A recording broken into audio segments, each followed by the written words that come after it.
Hi.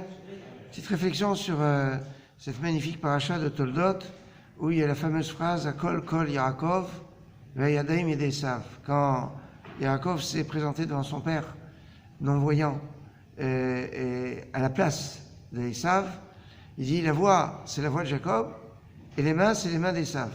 Alors il y a plusieurs lectures possibles.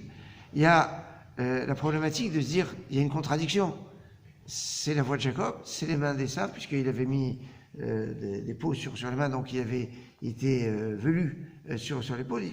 Et alors, contradiction. Alors s'il y a une contradiction, eh ben, tu fais pas bénédiction, puisque si la voix, c'est la voix de Jacob. Alors, une explication va être qu'ils avaient convenu entre Yitzhak et Esav, sachant que Yaakov pouvait prendre la place de Esav, que Esav imite la voix de Yaakov quand il allait se présenter, en se disant, certainement, il va essayer de se déguiser, mais il ne va pas changer sa voix.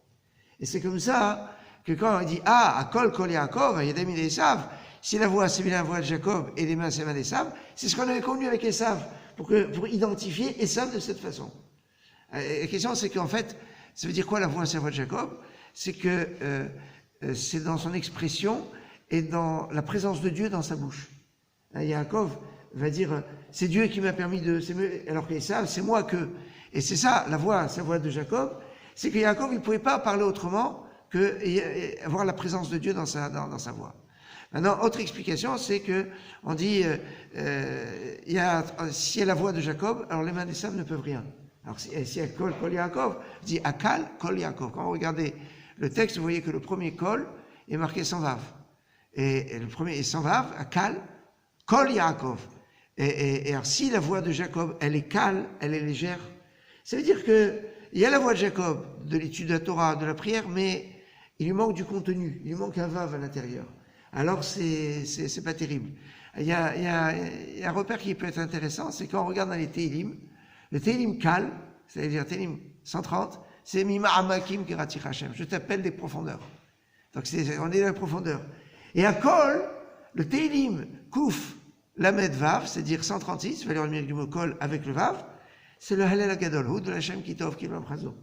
Alors c'est magnifique parce que on passe de Kal à Kol, de Mima Amakim, des profondeurs, à Halel Agadol pour remercier Hachem sur tous les biens.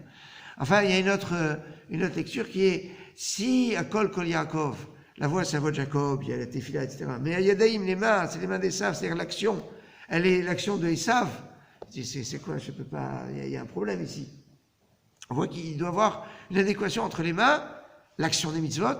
Certains ont dit il fait un tefila mais il n'agit pas comme il faut. Alors c'est les mains d'Esav. Ça peut poser un problème. On voit qu'ici il peut y avoir et encore beaucoup de variations possibles encore sur ce Kol Yaakov, Vayedem et d'Esav. Mais il est l'heure de vous souhaiter Shabbat Shalom.